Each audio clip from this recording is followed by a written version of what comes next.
आइए के Sunday motivational programme में आप सभी का स्वागत करती हूँ। और जितने भी लोग हमसे जुड़ चुके हैं, मैं उन सभी का धन्यवाद करना चाहूँगी कि उन्होंने अपना कीमती वक्त निकाल करके हमारे इस प्लेटफॉर्म से जुड़ने का प्रयास किया है। मैं दिया का एक छोटा सा इंट्रो देना चाहती हूँ कि दिया दिल्ली विगत 6 वर्षों से ये संडे मोटिवेशनल प्रोग्राम करती आ रही है। साथ साथ बाल संस्कार शालाएँ जो कि स्लम एरियाज में चलाई जाती हैं, इसके साथ साथ साहित्य स्टॉल भी लगाए जाते हैं। पर इस पेंडेमिक के टाइम पर दिया ने एक और अपने लेवल को अपग्रेड किया है कि जब सब कुछ लॉकडाउन के टाइम पर बंद था, उस वक्त भी दिया ने अपने इस संडे मोटिवेशनल प्रोग्राम को कंटिन्यू रखा, निरंतरता जारी रही इस प्रोग्राम की भी। और उसके साथ साथ हमारा प्लांटेशन जो कि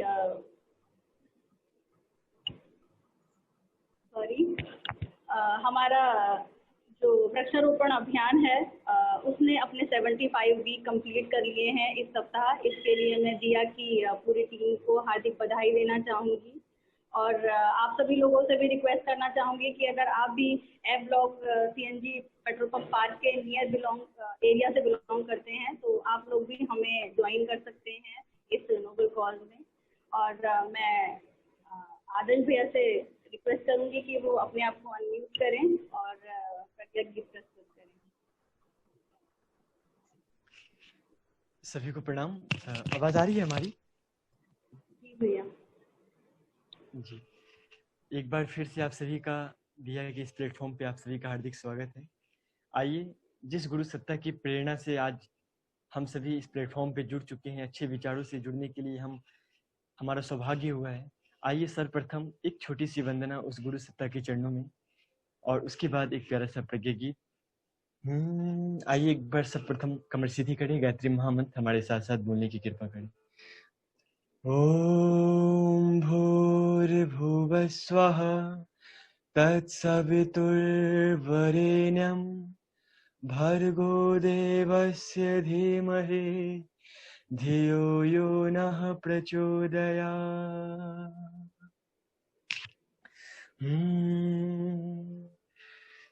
तुम हमारे थे गुरुजी, तुम हमारे हो, तुम हमारे ही रहो। ओ मेरे प्रियतम, तुम हमारे थे दयानिधि,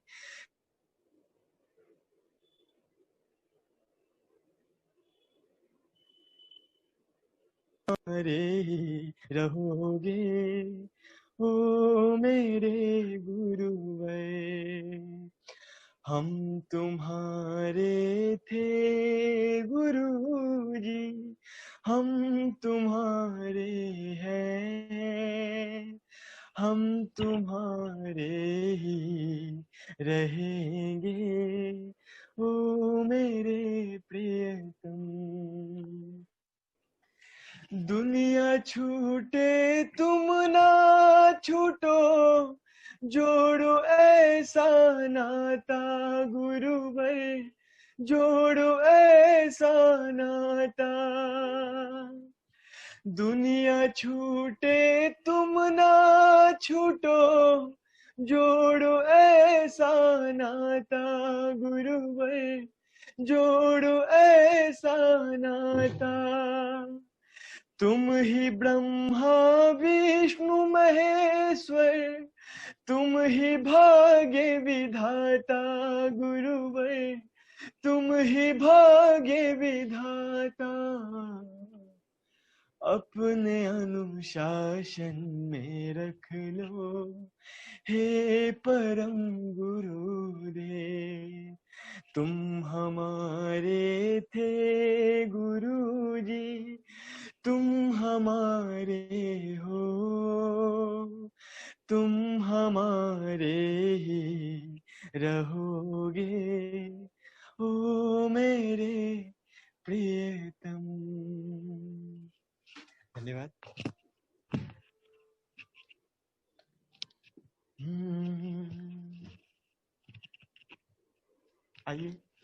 प्यारा सप्तक गीत।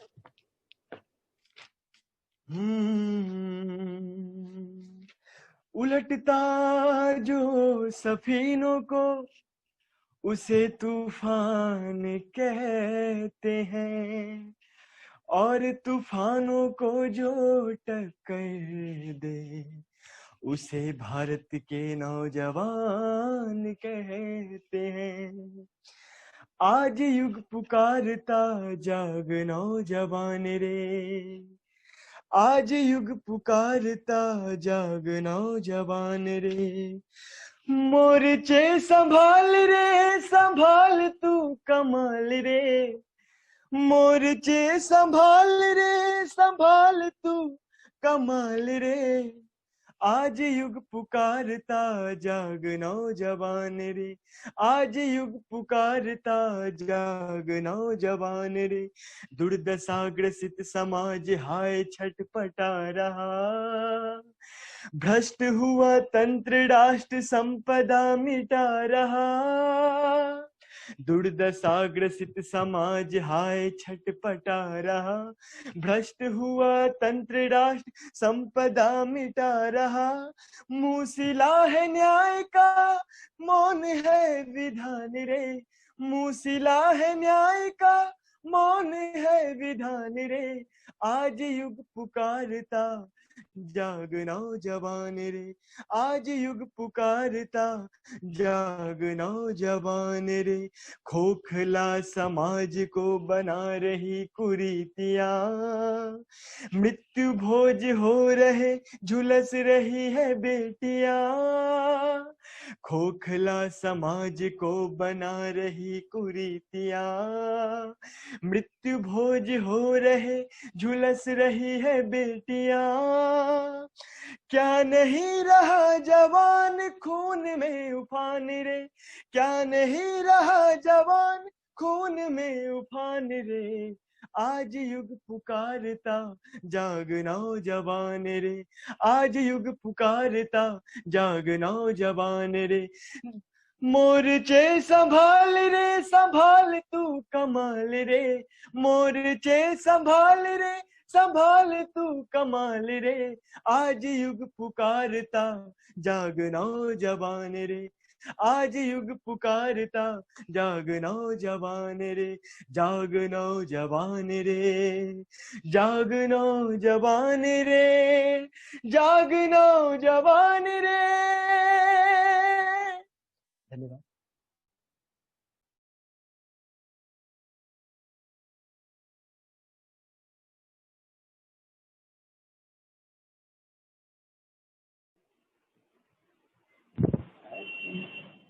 थैंक यू सो मच भैया, बहुत खूबसूरत प्रज्ञा गीत आपने प्रस्तुत किया उसके लिए।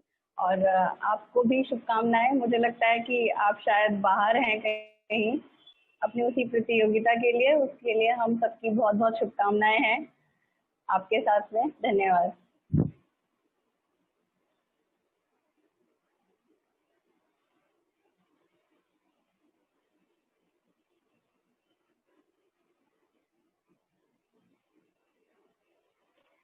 और आप सभी का मैं फिर से स्वागत करना चाहूंगी दिया दिल्ली के द्वारा आयोजित किए गई इस वेब टॉक सीरीज में, जिसका नाम है नूतन दृष्टि वेब टॉक सीरीज एपिसोड 9, जिसमें कि हम लोग अपने समाज के प्रतिष्ठित लोगों को यहाँ पर आमंत्रित करते हैं, ताकि हम सब लोगों को जिंदगी के अंदर अपने लाइफ में और जिस भी जगह पर हम हैं उस जगह पर किस तरीके से हम उन्नति कर सकें, अपने कार्य क्षेत्र को कैसे बेहतर बना सकें, उसके बारे में हमें रोशनी देने, प्रेरणा देने के लिए आते हैं। और इन सभी बातों के साथ में मैं आपको एक छोटी सी बात कहना चाहती हूँ कि जिंदगी में हमारी जिंदगी को दो चीजों से जोड़ा जाता है, और लोग फिलोसोफर जो हैं उन्होंने काफी चीजें कही हैं कि जिंदगी आइसक्रीम की तरह है, जिंदगी मोमबत्ती की तरह है।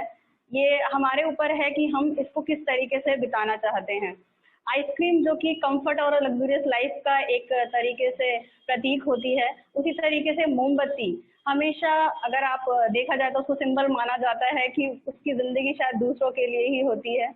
तो हम लोग भी कोशिश करें बैलेंस करने की, कि आइसक्रीम की तरह अपनी ज़िंदगी को एंजॉय भी करें, प्लस उसके साथ में मोमबत्ती भी बनने की कोशिश करें उन लोगों की लाइफ में जो हमसे जुड़े हैं और जो नहीं भी जुड़े हैं, जिनको हम नहीं भी जानते हैं और जिनसे हमारा कोई स्वार्थ भी नहीं है, फिर भी हम कोशिश करें उनके लिए कुछ बेहतर करने के लिए।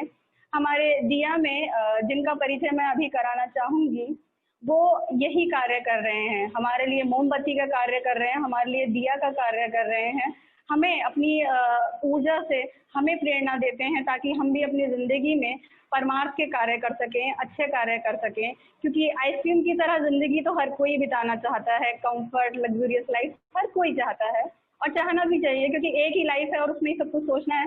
पर उसमें अगर हम परमार्थ को भी जोड़ दें, अगर अच्छे कामों को भी जोड़ दें, तो इससे हमारी ज़िंदगी शायद और बेहतर और कलरफुल हो जाएगी, एक रेनबो की तरह।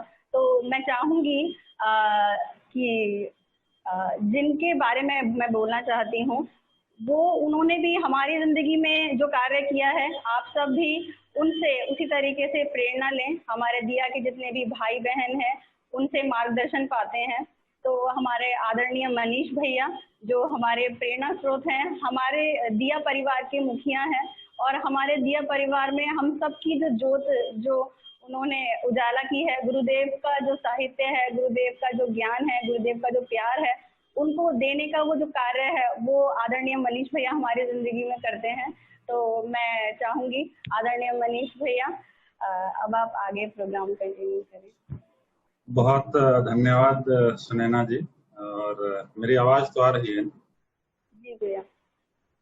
एक बार फिर से हम सभी भाइयों का, बहनों का हृदय से स्वागत करते हैं कि इस रविवार के कार्यक्रम में और खास करके इस नूतन दृष्टि वेब टॉक्स में आपने अपना बहुमूल्य समय निकाल करके आप यहाँ आए हैं और आपका एक एक्सपेक्टेशन है कि कुछ सीखने को मिलेगा, कुछ अच्छा सीखने को मिलेगा, हो सकता है हमारा जिंदगी बदल जाए।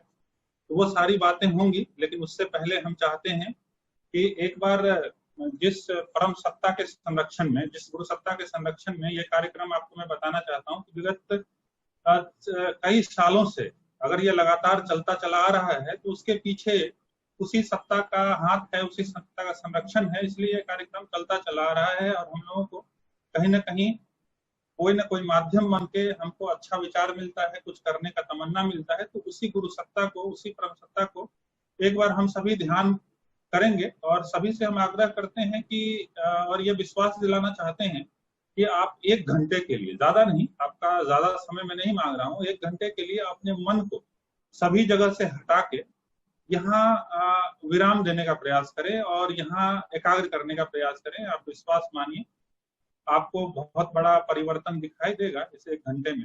तो आप सभी से प्रार्थना है कि एक क्षण के लिए अपने मन को विराम देते हुए एक बार उस गुरु सत्ता का ध्यान करेंगे। तो सभी से आग्रह है कि सभी अपनी कमर सीधी कर लें, जो भी हैं, जहां भी बैठे हैं, आप अपनी कमर सीधी कर सकते हैं, दोनों हाथ गोद में कर सकते हैं और आंखें बंद कर सकते हैं और भावना करें कि हमारा मन, हमारा चित्त बिल्कुल स्थिर हो रहा है, शांत हो रहा है और मन ही मन ये दुहराएं कि हम शांत होना चाहते हैं, हम बिल्कुल शांत होना चाहते हैं।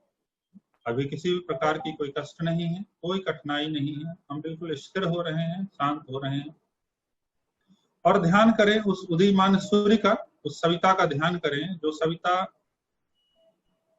हिमालय की उस चोटी से निकल रही है और वो हिमालय बर्फ से आच्छादित है।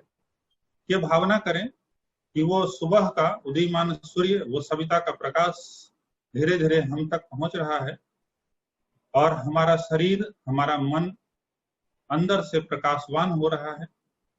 हमारे अंदर की जो बुराइयां हैं, जो कसाई कलमश हैं, सब दूर हो रहा है, धुल रहा है और हम अंदर से स्वच्छ हो रहे हैं, पवित्र हो रहे हैं।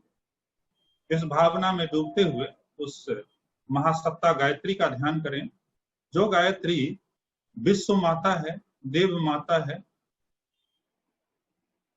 वेद माता है, जो गायत्री हमारे बुद्धि को सन्मार्ग की ओर प्रेरित करती है, हमारे बुद्धि को बुराइयों से अच्छाइयों की ओर प्रेरित करती है। तो इस भावना में डूबते हुए एक बार गायत्री महामंत्र सस्वर हमारे साथ साथ बोले। ओम भूर्भुवः स्वः तत्सवितुर्वरेण्यं भर्गो देवस्य धीमहि धियो यो नः प्रचोदयात्।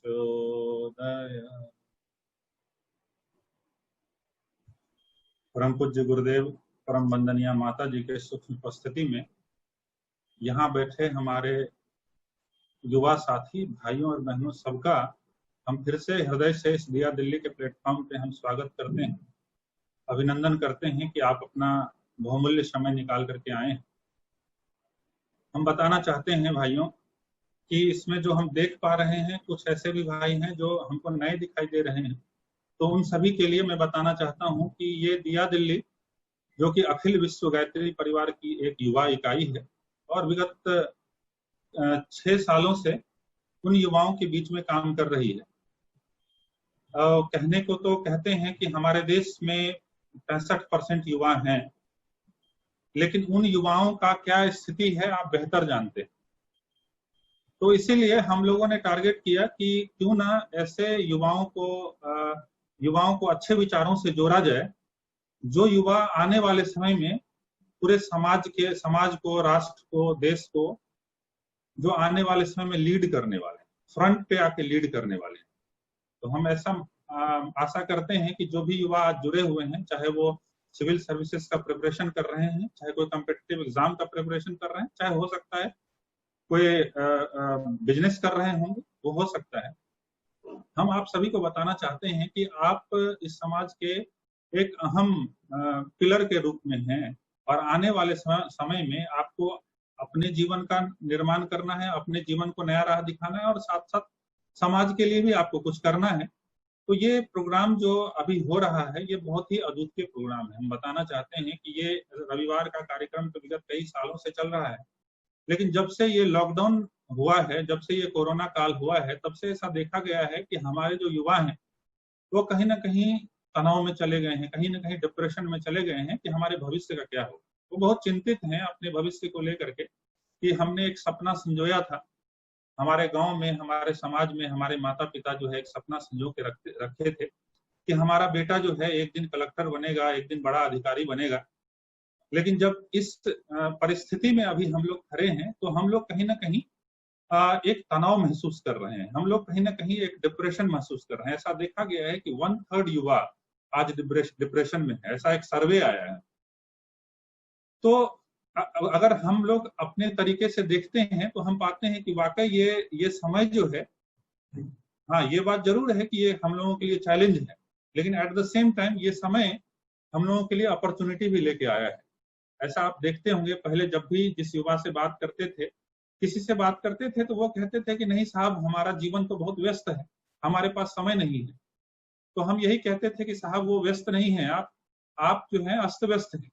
अगर आप व्यस्त होंगे तो आपको जरूर समय निकलेगा, अच्छे कामों के लिए भी, पढ़ाई के लिए भी, सारा कुछ व्यवस्थित होता चला जाएगा। हमारे पास भी 24 घंटे का समय है और जो हमारे देश के राष्ट्रपति कलाम जी था, उनके पास भी समय था 24 घंटे का।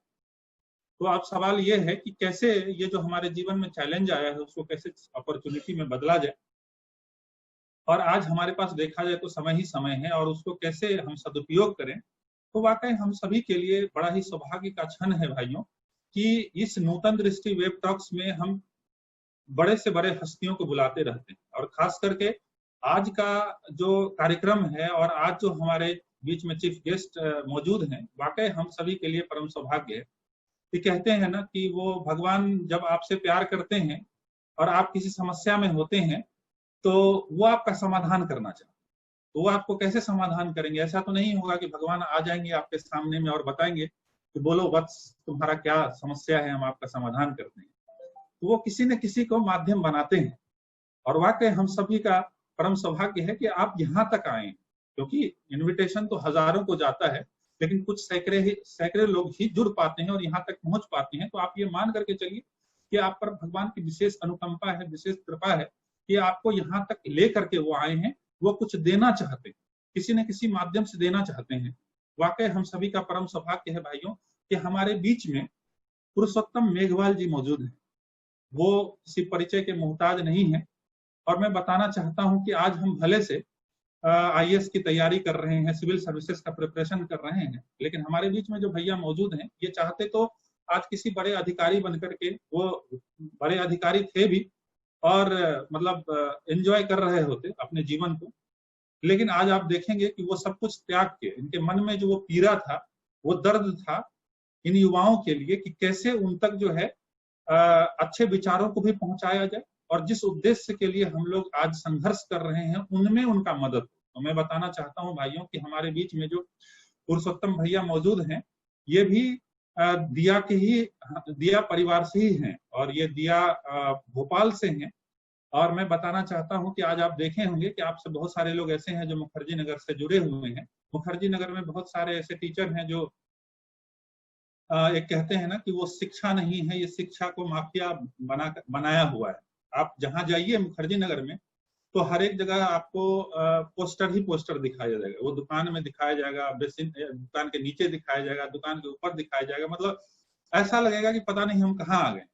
उसी बीच से निकले हुए हमारे पुरुषोत्तम भैया जो हैं वो हजारों युवाओं को इन्होंने फ्री में इन्होंने शिक्षा देने का काम किया है, पढ़ाने का काम किया है। इवन पढ़ाया ही नहीं है, बहुतों को इन्होंने सफल करवाया है। आज हम सिविल सर्विसेज का प्रिपरेशन कर रहे हैं, लेकिन इनके माध्यम से सैकड़ों युवा IAS IPS बन के जो है आज अलग अलग जगह जो है अच्छे काम भी कर रहे हैं, अपना जॉब भी कर रहे हैं और समाज के लिए भी हितकर हो रहे हैं। तो हम सभी का परम सौभाग्य है। ज्यादा समय नहीं लेते हुए हम फिर से एक बार पुरुषोत्तम मेघवाल जी का हार्दिक अभिनंदन करते हैं कि आप हमारे बीच में आइए और हम सभी भाइयों का मार्गदर्शन करें कि कैसे जो है कोरोना काल में इस चैलेंज को कैसे हम अपॉर्चुनिटी में बदल सकते हैं। हमारे पुरुषोत्तम मेघवाल जी।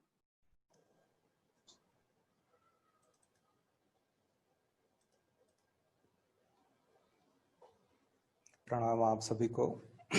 मुझे लगता है मेरी आवाज आप तक पहुंच रही होगी।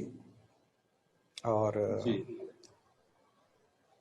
गायत्री मंत्र जो है हम जितनी बार बोलें उतना कम है, तो हम लोग एक बार गायत्री मंत्र से शुरुआत कर चुके हैं कार्यक्रम की, लेकिन ऊर्जा का स्रोत है। जिस तरह से एनर्जी ड्रिंक पीते हैं ना, और उससे एनर्जी आती है और फिर उत्साह से हम अपना काम कर पाते हैं, ठीक वैसे ही हम सब साथियों के लिए, युवा साथियों के लिए, गायत्री परिजनों के लिए गायत्री मंत्र जो है हमेशा से एनर्जी ड्रिंक की तरह रहा, जिसने हमारे रक्त प्रवाह में जबरदस्त उत्साह, ऊर्जा दी है हमेशा। आप सब भी प्रयोग कर सकते हैं। आप में से जो व्यक्ति अभी गायत्री मंत्र का जप नहीं करते हैं, सुबह 5 मिनट यदि आप जप कर सकें। वैसे तो मैं निरंतर पिछले 40 वर्षों से गायत्री मंत्र का जप 1 घंटा करता हूँ, 70 मिनट तक करता हूँ निरंतर रूप से। हम उसको बिना किसी विघ्न के करते रहते हैं, पर आपको जितना समय मिले उतना आप कर सकते हैं। चलिए गायत्री महामंत्र एक साथ एक स्वर में हमारे साथ साथ बोले। ओम भूर्भुवः स्वः तत्सवितुर्वरेण्यं भर्गो देवस्य धीमहि धियो यो नः प्रचोदयात्। तो भाई मनीष जी ने अभी जो आपको बताया कि दिया जो है वो गायत्री परिवार की एक युवा शाखा है, और पूरे देश में अलग अलग शहरों में युवाओं के माध्यम से युवा जागरण, जन कल्याण के काम में लगी हुई है। ठीक वैसे ही आप सब का, मैं गायत्री परिवार का सदस्य होने के नाते, दिया का सदस्य होने के नाते, युवा प्रकोष्ठ के सदस्य के नाते आप सभी का हार्दिक स्वागत करता हूं इस प्लेटफॉर्म पे, अभिनंदन करता हूं। और मुझे लगता है कि अगला जो 1 घंटा हम लोग बात करने वाले हैं वो आपके जीवन में युगांतरकारी परिवर्तन करेगा, और आप जीवन की जितनी भी समस्याएं हैं, उन समस्याओं से यदि कहीं जूझ रहे हैं, परेशान हैं, क्योंकि हम लोग भौतिक शरीर से बने हुए हैं, हमारा शरीर जो है वो भौतिक पदार्थों से मिलकर के बना हुआ है और हमारे चारों तरफ एक सामाजिक ताना बाना है। सोशल नेटवर्क के तहत हम जीते हैं। मनुष्य सामाजिक प्राणी कहा गया है, जैसा अरिस्टोटल कहते हैं, और हम समाज में जीते हैं। तो शरीर होने के नाते कुछ हमारी समस्याएं होती हैं, कुछ समस्याएं हमारी जो होती हैं वो समाज के कारण होती हैं, क्योंकि हम किसी न किसी समाज के सदस्य हैं और हम किसी समुदाय में रहते हैं। तो जब हम समुदाय में रहते हैं, समाज में रहते हैं, तो समाज के अन्य सदस्यों की वजह से भी कुछ समस्याएं खड़ी कर दी जाती हैं। फिर चूंकि मैंने जैसा बताया है कि शरीर है, तो शरीर में रोग भी हो सकते हैं और मानसिक समस्याएं भी हो सकती हैं, क्योंकि हमारे पास एक मस्तिष्क है और सोचने समझने की शक्ति है। तो जब हम सोचते समझते हैं तो कुछ ना कुछ गलत सोचने में आ जाता है या समझने में गलत आ जाता है, गलत सुनने में आ जाता है, इसकी वजह से भी दिक्कत आ जाती है। तो शरीर की अपनी समस्याएं होती हैं, रोग हो सकते हैं। क्योंकि शरीर है और भौतिक पदार्थों से मिलकर बना है, तो उसकी आवश्यकताओं की पूर्ति के लिए हमको पदार्थों की आवश्यकता पड़ती है। तो पदार्थ जो है वो बिना अर्थ के नहीं आता। तो आर्थिक समस्याएं भी हो सकती हैं।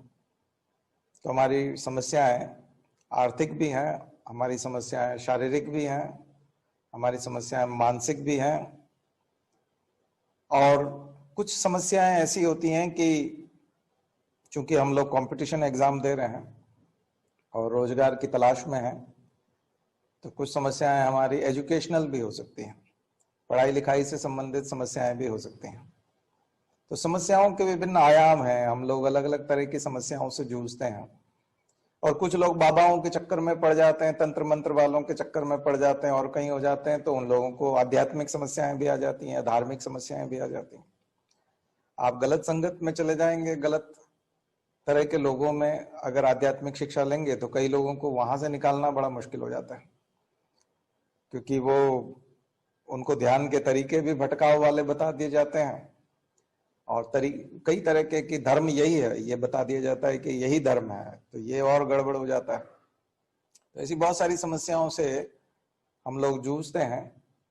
और सबसे ज्यादा समस्याओं से जूझता है, मुझे लगता है, सिविल सर्विसेज की तैयारी करने वाला व्यक्ति, क्योंकि उसके सामने एक और तरह की समस्या होती है। सिविल सर्विसेज की जो लोग तैयारी करते हैं, उनके साथ सूचनाओं की समस्या होती है। सूचनाओं की सैंक्टिटी, इंफॉर्मेशन सैंक्टिटी अभी बची नहीं है, सूचनाओं की पवित्रता नहीं है। इसलिए आपको कई जगह वर्ड सुनने को मिलता है व्हाट्सएप यूनिवर्सिटी, यानी कि सूचनाएं पवित्र नहीं है, ओरिजिनल नहीं है, आपको सूचनाओं में मैनिपुलेशन करके दिया गया है।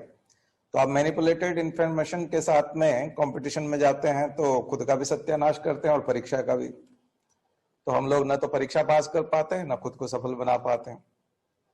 तो सूचनाओं की समस्या, तो मैंने आपको विभिन्न प्रकार की समस्याएं युवाओं से जुड़ी हुई बताई। अभी मैं बुजुर्गों और महिलाओं और उनमें नहीं जाना चाहता।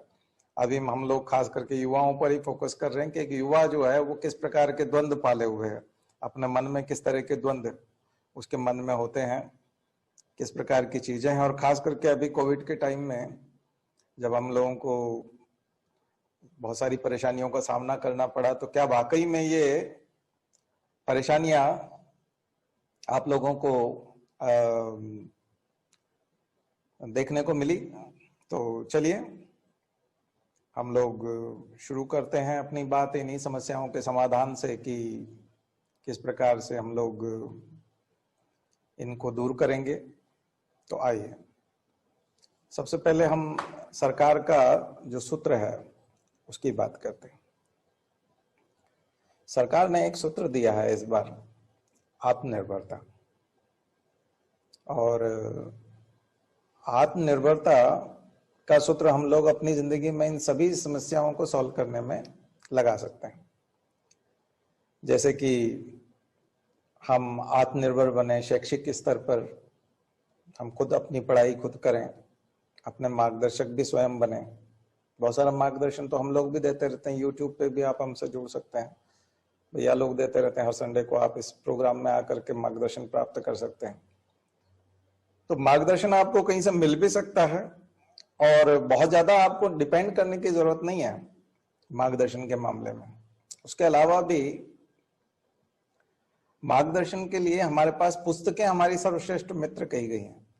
मार्केट से आप लोगों को सारी लगभग किताबें मिल जाएंगी और सिविल सर्विसेज की तैयारी के दौरान कितने तरह की किताबों की जरूरत पड़ती है उसकी लिस्ट अब इंटरनेट पे बहुत अच्छे से मौजूद है, तो वो आप कर सकते हैं।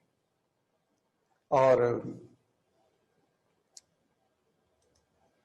आत्मनिर्भरता पढ़ाई के क्षेत्र में कैसे विकसित की जाए, कैसे हम लोग पढ़ें, कैसे हमारा टाइम टेबल बने, कैसे हम अपने आप को ठीक करें, तो उसके लिए जो रिसोर्सेज हैं जिनकी बात हम लोग करते हैं कि रिसोर्सेज कैसे होने चाहिए, कौन कौन से रिसोर्सेज होने चाहिए, तो उसके लिए मैंने आपको बताया था कि रिसोर्सेज आपके हैं, एक तो आपका शरीर है, ये सबसे बड़ा रिसोर्स है, और दूसरा आपको जो समय मिला हुआ है वो समय आपका बहुत बड़ा रिसोर्स है। और शरीर में जो आपका सबसे बड़ा रिसोर्स है शरीर के अंदर भी, वो है मस्तिष्क। हालांकि शरीर स्वस्थ रहेगा तभी मस्तिष्क स्वस्थ रहेगा, लेकिन मस्तिष्क की जो हमारी बनावट है, आप परम पूज्य गुरुदेव का एक वांग्मय है, मानवीय मस्तिष्क की अपरिमित संभावनाएं। हमारा जो मानवीय मस्तिष्क है उसको आप पढ़ सकते हैं, उसकी कितनी संभावना है, उसका कितना महत्वपूर्ण है हिस्सा हमारा जो ब्रेन, उसमें न्यूरॉन से मिलकर के बना है और बीच बीच में पैकिंग के लिए ग्लिया सेल्स है। तो न्यूरोग्लिया जो सेल्स हैं वो उसकी पैकिंग करने का काम करते हैं। तो ये जो न्यूरॉन्स हैं ये हमारी संपत्ति है, ये हमारी रियल एसेट है। इसलिए शिक्षा मंत्रालय का नाम जो अभी नई एजुकेशन पॉलिसी में जो नाम कर दिया गया ना, शिक्षा मंत्रालय, इसका पुराना नाम क्या रखा गया था? इसका पहले नाम रखा गया था मानव संसाधन विकास मंत्रालय, यानी मानव संसाधन, ह्यूमन रिसोर्स। तो ह्यूमन रिसोर्स डेवलपमेंट मिनिस्ट्री रखी थी। अब वो नाम हमने सीधा सीधा, वो कंफ्यूजन था या सरकार को समझ नहीं आया, तो उसको बना दिया उन्होंने शिक्षा मंत्रालय। अच्छी बात है, शिक्षा से हम लोग मानव संसाधन का विकास करते हैं, लेकिन ये हमारा जो मस्तिष्क है ये हमारा वो सबसे बड़ा संसाधन है। इसके जो न्यूरॉन्स हैं इनकी हमको सुरक्षा करनी है। और इसकी और बड़ी ताकत है, वो है भूलने की प्रवृत्ति। आप कहेंगे भूलना ताकत है या स्मरण शक्ति ताकत है? नहीं, भूलने की प्रवृत्ति ताकत है। अगर हम में भूलने की प्रवृत्ति नहीं होती तो हम लोग हमेशा के लिए अवसाद में चले जाते या हमेशा के लिए खत्म हो जाते हैं। हमारी जिंदगी में जो बुरा वक्त आता है या बुरा समय आता है या जो कुछ भी हमारे साथ दुर्घटनाएं होती हैं, हमारे साथ हमारे जो हित के विरुद्ध कोई ऐसा काम होता है, हमारा प्रिय परिजन चला जाता है, तो हम लोग शोक मना करके उसको भूलते हैं। हमारे यहाँ तमाम प्रकार की परंपराएं जो 12 दिन की रखी गई थी और उसके बाद शोक निवारण होता था, और साथ में अस्थि विसर्जन के लिए हरिद्वार जाना और पिंडदान करना, तर्पण करना, गंगा नदी में स्नान करना, ये सारी की सारी परंपराएं उस भूलने की परंपरा के लिए साथ जुड़ी हुई थी। कि ऐसा जब हम तीर्थाटन करते हैं, हिमालय देखते हैं और लहलहाते हुए हरियाली को देखते हैं, बहती हुई कलकल करती हुई गंगा को देखते हैं, तो हम परिजनों की स्मृतियों को भी भुलाते हैं। मस्तिष्क यदि भूलता नहीं तो ये बहुत बड़ा समस्या खड़ी कर देता हमारे लिए, हम लोग अवसाद में चले जाते हैं। तो भूलना जो है ये मस्तिष्क की ताकत है, भगवान का वरदान है कि हम भूल जाते हैं। हमारे साथ जो बुरा घटता है उसको छोड़ करके हम लोग आगे बढ़ते हैं। तो एक तो जिंदगी का सबसे बड़ा सूत्र मानसिक समस्याओं के लिए, और बहुत सारी अनगिनत समस्याएं जो हम लोग घेरे रहते हैं या जिससे हम लोग घिरे होते हैं, वो कुछ तो हम ही घेरे रहते हैं, हमारी वजह से ही होती है, हम ही लोगों ने आपदा को बुलाया होता है, और कुछ जो समस्याएं समाज की वजह से या किसी और व्यक्ति की वजह से या हमसे जुड़े हुए व्यक्ति की वजह से। युवाओं की एक बहुत बड़ी समस्या है कि वो बहुत जल्दी कम उम्र में जो है वो रिलेशनशिप में चले जाते हैं, किसी न किसी के साथ वो रिलेशन बना लेते हैं, और गर्लफ्रेंड बॉयफ्रेंड वाला जो है ये शहरों का एक कल्चर सा हो गया है, इसको कोई बुरा भी नहीं मानता। कई बार परिवारों से जब हम लोग बात करते हैं, माता पिता से बात करते हैं, तो वो भी उसको बहुत स्वाभाविक बताते हैं कि आजकल ये सब कल्चर है, ये इसका हम लोग कुछ नहीं कर सकते। ऐसी परिस्थिति में जब उनका रिश्ता टूटता है, जिसको हम ब्रेकअप कहते हैं, तो वो जब होता है तो उसमें बहुत सारे बच्चे वो साथ में चले जाते हैं, वो भूलते नहीं, रोते रहते हैं। ऐसे कई बच्चे हैं जिनको हम लोगों ने जो है ट्रेनिंग दी, फिर बाद में उनको भूलना सिखाया है और उनको तैयारी में झोंका है, तो फिर वो आईएएस हो गए, आईपीएस हो गए। लेकिन शुरू में जब हमारे पास आए थे तो वो रोते हुए आए थे, रोने लग जाते थे, क्लास में बैठे बैठे ही रोने लग जाते थे। हमने कहा भाई क्या हो गया, क्या समस्या आ गई, तबीयत खराब है? नहीं है। तो उनसे बात की, तो बात करना पड़ती है कई बार, और बात जब की तो उन्होंने बताया कि सर ऐसा ऐसा हुआ है। हमने कहा तुम फालतू भ्रम पाले हुए हो, ऐसा कुछ नहीं है। जिसके लिए हमने एक घटना बताई थी अपने स्टूडेंट्स को कि वो एक लड़की ने जो है बर्थडे पे गिफ्ट के तौर पे शर्ट भेजा था, तो कुरियर वाले ने शर्ट सही समय पे पहुंचाया नहीं उसको। लड़के के लिए शर्ट भेजा था तो कुरियर वाले ने गड़बड़ कर दिया और जन्मदिन उसका निकल गया, बर्थडे निकल गया, उसके बाद ले जाके दिया। तो उसने जन्मदिन के दिन जो है उसको ताने मारे होंगे, तुमने कुछ भेजा नहीं, ऐसा जो भी है। तो लड़के का दिमाग खराब हो गया, तो वो रोने लगे, जबकि उसका मेंस था उस समय, उसका मेंस का प्री निकाला हुआ था और यूपीएससी का मेंस लिखना है उसको, और वो रो रही है कि मेरा शर्ट नहीं पहुंचा और मैंने तो भेजा, और वो नाराज हो रहा है। तो हमने फिर उसको समझाया कि भाई वो तुम्हारे कैरियर से ज्यादा उसको अपनी शर्ट की पड़ी हुई है या उसको गिफ्ट चाहिए, जबकि उसको पता होना चाहिए कि इसका मेंस है, तो इससे हमको कैसे बात करनी चाहिए। तो मैंने कहा ऐसे रिलेशन को रख के भी क्या करोगे। तो फिर बाद में वो सही साबित हुआ, उसके कई लड़कियों से चक्कर थे, फालतू का जो है वो ड्रामा किया हुआ था। तो कई बच्चियां इसमें फंस जाती, कई लड़के बहुत इमोशनल हो जाते हैं और अपना पूरा जिंदगी बर्बाद कर लेते हैं। तो एक तो मानवीय मस्तिष्क का जो लाभ आपको उठाना चाहिए, क्योंकि उसमें भूलने की प्रवृत्ति है। तो हम लोगों को उन चीजों को छोड़ करके हमारी जो भी असफलता है, एग्जाम की असफलता है, उसको भी छोड़ दें, जो भी निराशाजनक चीजें हैं उन सबको भी छोड़ दें, और जो कुछ भी हमारे साथ बुरा हुआ है, जो हमारे अनुकूल नहीं हुआ है और जिसकी वजह से हम लोग परेशान हैं, तो सबसे पहले तो हम उसको छोड़ना सीखें। अगर हमने उसको छोड़ना सीख लिया तो फिर जादू हो जाएगा। आप देखेंगे कि सफलता आपके, आप विनर होंगे और अल्टीमेटली आपको वो सारी चीजें मिलेंगी जो आप चाहते हैं। तो इस ब्रेन का दूसरा, अब हमको याद रखना है, एक तो छोड़ने वाली बात हुई, भूलने वाली बात हुई, फॉरगिवनेस, और दूसरा है मेमोरी। आपकी मेमोरी बड़ी कठिन है, भूलना भी कठिन है। भूल भी जिस तरह से आसानी से नहीं सकते, वैसे ही याद भी हम लोग आसानी से नहीं रख सकते। तो हम लोगों को याद रखने की जो है वो भी प्रैक्टिस करनी पड़ेगी। और वो कैसे है, तो अभी मैंने आपको बताया कि गायत्री मंत्र की साधना जो है वो हमारी स्मरण शक्ति बढ़ाने में योगदान देती है। और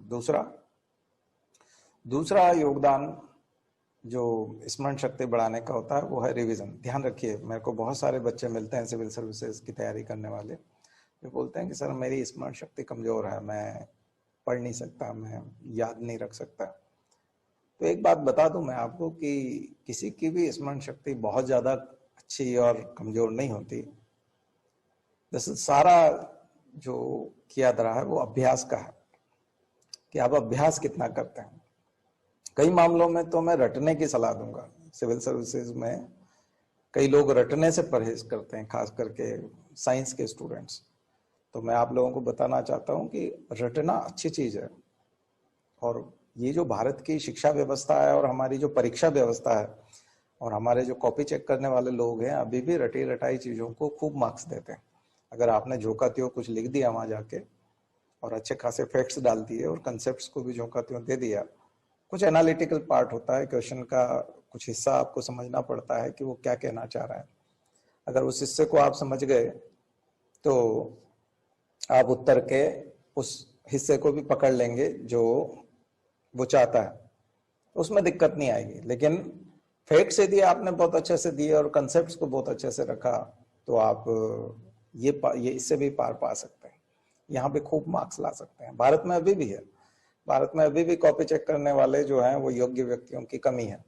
और जैसे तैसे जो है यूनिवर्सिटीज और यूपीएससी, स्टेट सर्विस कमीशंस, ये सब जैसे तैसे काम चला रहे हैं।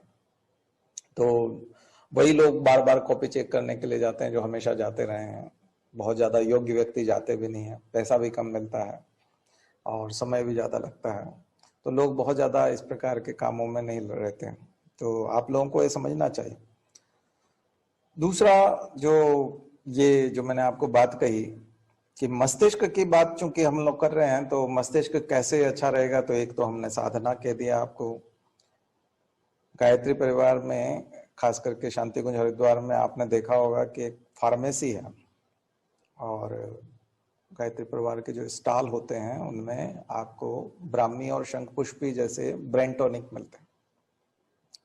ब्रेन टॉनिक मैं इसलिए सजेस्ट करता हूं क्योंकि ये प्रोटीन सिंथेसिस को बढ़ावा देते हैं, हमारे ब्रेन में प्रोटीन सिंथेसिस को बढ़ावा देते हैं। प्रोटीन मेमोरी के रूप में, मेमोरी हमारी प्रोटीन के रूप में होती है, तो जब हमको कोई चीज याद होती है तो प्रोटीन के रूप में याद रहती है। और अमीनो एसिड जो है वो प्रोटीन बन जाते हैं, तो हमारी मेमोराइज हो जाती है चीजें। हमको कोई चीज याद होती है तो प्रोटीन बन जाती है। तो हम जब प्रोटीन डाइट लेते हैं या जब हम ब्रेन टॉनिक लेते हैं तो ये प्रोटीन सिंथेसिस को बढ़ावा देते हैं। और अमीनो एसिड्स को भी हमको हमारे रॉ मटेरियल के रूप में हमारे शरीर में मौजूद होते हैं और उसको बढ़ावा देते हैं। तो अमीनो एसिड्स की संख्या बढ़ाना और फिर प्रोटीन सिंथेसिस करवाना, तो ये हमारी याद रखने की प्रक्रिया है, यानी कि हमारी स्मरण शक्ति को बढ़ावा देने के लिए हम लोगों को ब्रेन टॉनिक यूज कर सकते हैं। तो एक तो हो गया हमारी आध्यात्मिक शक्ति जो हमें गायत्री मंत्र के रूप में मिलेगी और हमारी स्मरण शक्ति को बढ़ाएगी। दूसरी हमारी हो गई चिकित्सा पद्धति के माध्यम से हम लोग अपनी ब्रेन की पावर को बढ़ा सकते हैं। तीसरा जो मैं आपको बता रहा हूं वो है योग और प्राणायाम।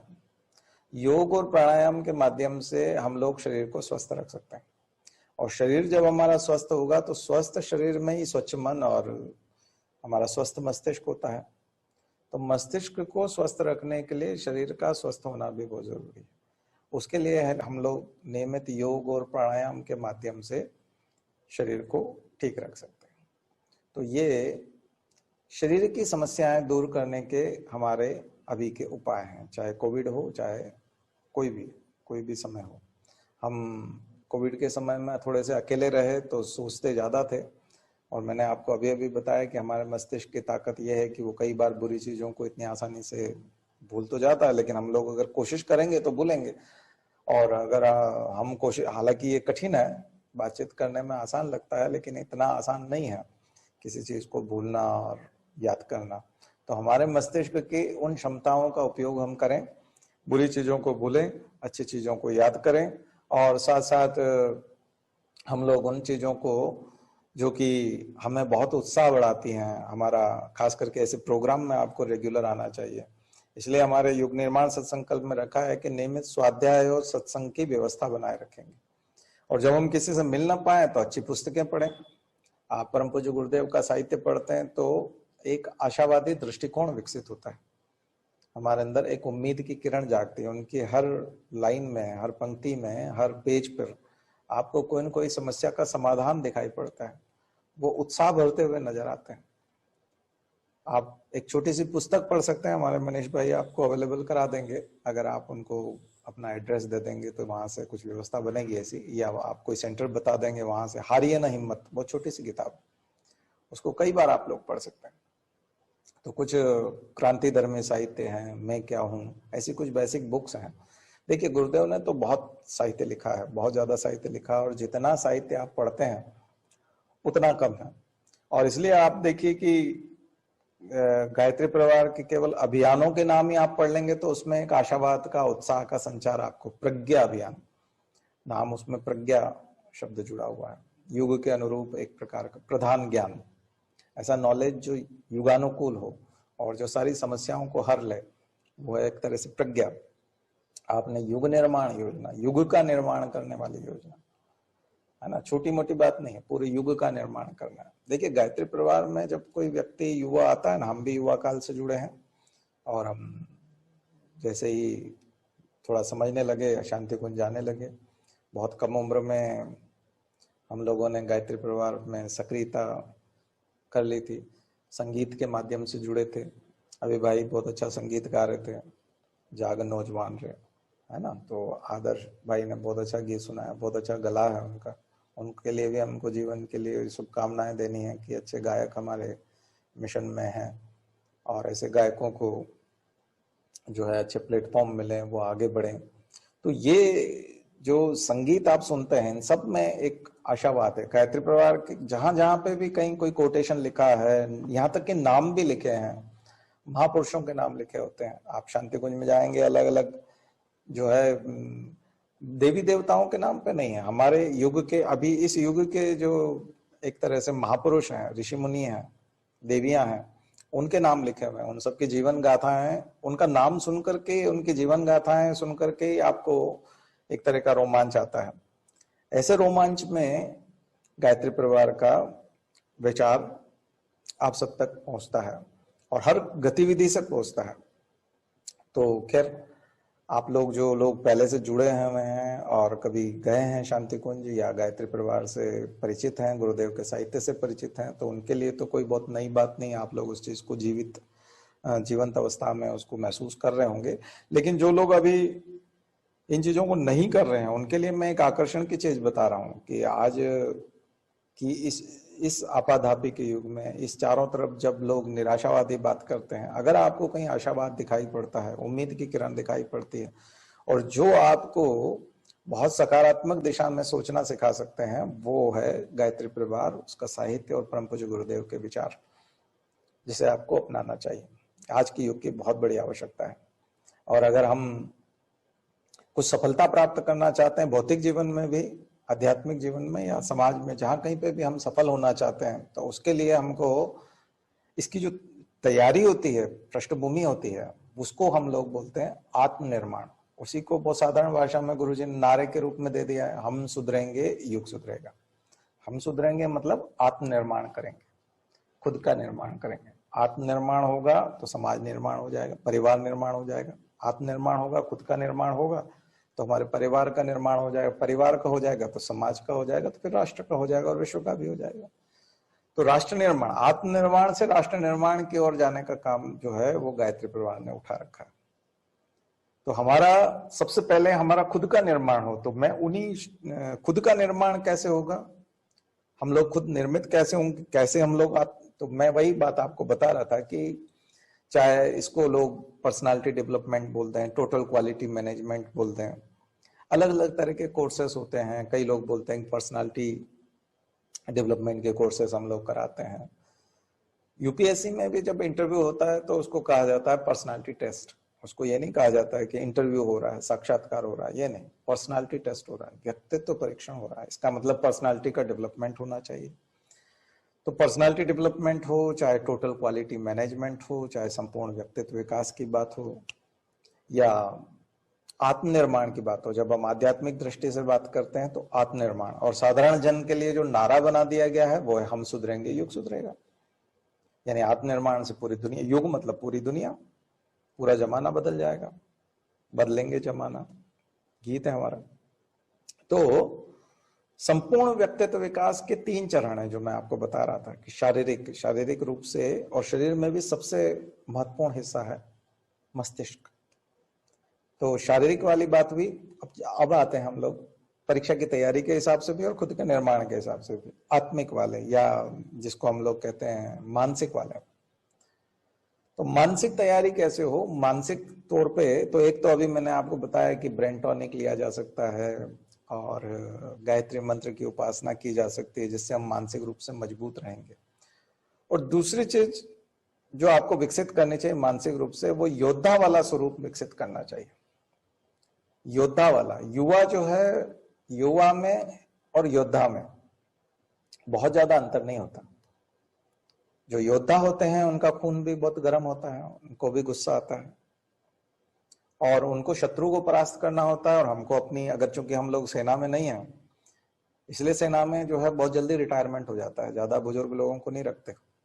आपने देखा होगा कि सेना के रिटायर लोग जो होते हैं, भूतपूर्व सैनिक जो होते हैं ना, 45 साल में के आसपास जो आपको भूतपूर्व सैनिक मिल जाएंगे, आप बोलेंगे कि ये पहले, इसीलिए उनकी वैकेंसी में भी उनको दिया जाता है कि स्टेट सर्विस में जब वैकेंसी निकलती है तो भूतपूर्व सैनिकों के लिए आरक्षण होता है। इसका मतलब वो 60 साल की 15 साल सर्विस अभी यहाँ करेंगे। तो सैनिक जो होता है वो युवा होता है। तो युवाओं का और योद्धाओं का जो है वो एक जैसा स्वरूप होता है, उनके अंदर एक जैसे भाव होते हैं। अब हम लोग युवा हैं और हमको युद्ध नहीं करना है, हमारे सामने दुश्मन नहीं है, चीन के सैनिक नहीं है, पाकिस्तान के सैनिक नहीं है, तो हम तो युद्ध नहीं कर रहे हैं। लेकिन हमारा युद्ध दूसरे प्रकार का युद्ध है। एक युद्ध तो हमारा स्वयं के उससे लड़ता रहता है, हमारे कषाय कल्मशों से, स्वयं की बुराइयों से, हमारे लोभ से, हमारे अहंकार से। देखिए मुझे लगता है लोभ और अहंकार वाली जो चीज है उससे युवा काफी हद तक दूर है। आज का युवा जो है बहुत ज्यादा लोभी नहीं है, वो चाहता है 2 BHK 3 BHK, बहुत ज्यादा उसकी आवश्यकता है नहीं, वो फ्लैट चाहता है छोटा सा जिसमें वो अपनी जिंदगी जिए, बहुत ज्यादा उसकी आवश्यकताएं भी नहीं। और अहंकार जैसी बात भी मुझे नहीं लगता है कि युवा उससे ग्रसित हैं, या मैं युवाओं पे कोई अहंकार और लोभ वाला आरोप नहीं लगाना चाहता। दरअसल हम लोग में से कुछ लोग जो है वो परेशान हो सकते हैं क्रोध से और काम से।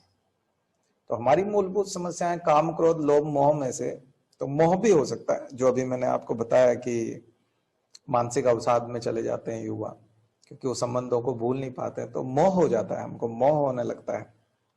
तो मानसिक समस्याओं से दूर रहने के लिए चलो लोभ और अहंकार और इस प्रकार की हमारे ऊपर उतनी चीजें परतें जमी नहीं, वो जैसे जैसे एज बढ़ती है और पद की चाह बढ़ती है और किसी संस्थान में जाते हैं या उम्र बढ़ने के साथ साथ लोभ बढ़ता जाता है, तो वो बुजुर्गों में या जो सीनियर लोग होते हैं उनमें ज्यादा होता है। युवाओं को जो जहां तक मैं जानता हूँ बहुत ज्यादा लोभी नहीं होते, लेकिन काम और क्रोध की समस्याओं से वो ज्यादा ग्रसित होता है। इस वजह से यहाँ सद्बुद्धि का अवतरण बहुत आवश्यक है। तो ऐसे में आपको गायत्री साधना बहुत मदद करेगी, वो उस पर अंकुश लगाने के लिए आपको ताकत देगी खुद के बारे में विचार करने की। और खुद के बारे में जब आप सोचेंगे और जो उसके नुकसान हैं उनके बारे में सोचेंगे तो निश्चित रूप से आप परिवर्तन चाहेंगे, आपको लगेगा कि परिवर्तन होना चाहिए।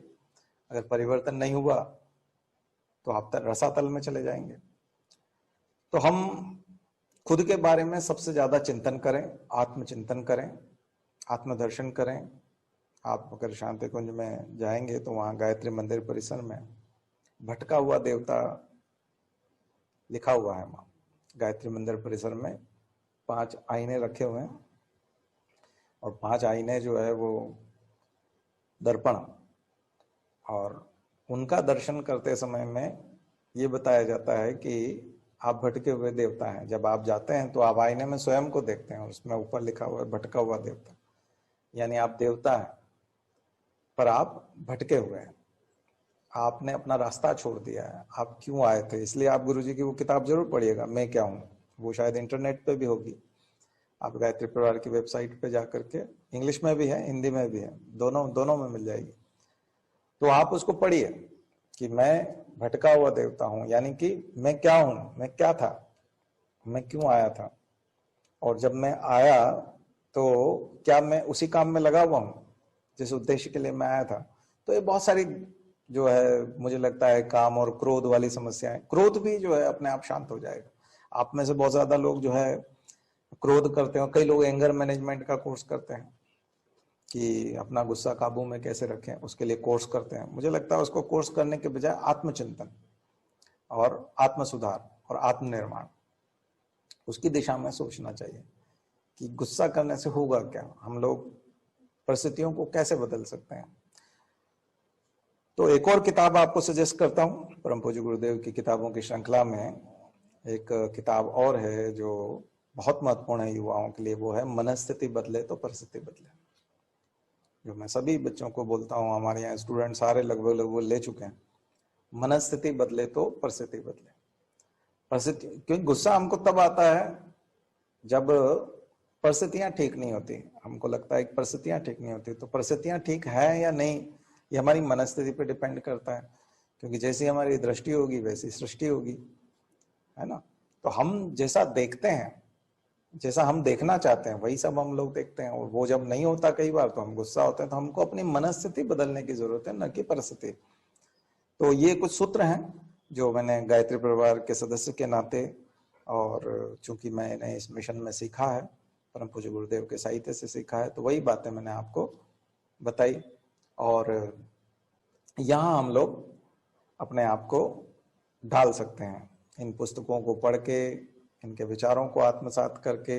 लेकिन इसके अलावा भी आप में से कई लोग जो कुछ युवा पढ़ते हैं, और खास करके सिविल सर्विसेज की तैयारी करते हैं, और मैंने उत्तर प्रदेश और बिहार के युवाओं को देखा कि वो बहुत ज्यादा प्रश्न करते हैं। जब उनके फोन आते हैं, तो हमारे इधर मध्य प्रदेश, महाराष्ट्र और इधर से फोन आते हैं तो काम की बात करते हैं। बस काम की बात मतलब वो केवल इतनी बात करते हैं, सर फीस कितनी है, आपकी क्लास कब से कब तक है, बस ये इस टाइप का फोन आता है। लेकिन जब यूपी और बिहार के उधर से फोन आता है तो उनके पास ढेरों प्रश्न होते हैं, बहुत ज्यादा चिंताएं भी होती हैं उनकी, और प्रश्न भी बहुत होते हैं। मन में बहुत सारा उहापोह चलता है उनके, और वो होना भी चाहिए युवाओं के, एक युवा होने के नाते ऐसा होना भी चाहिए। लेकिन बहुत ज्यादा प्रश्न होते हैं, और अलग अलग तरह के प्रश्न होते हैं।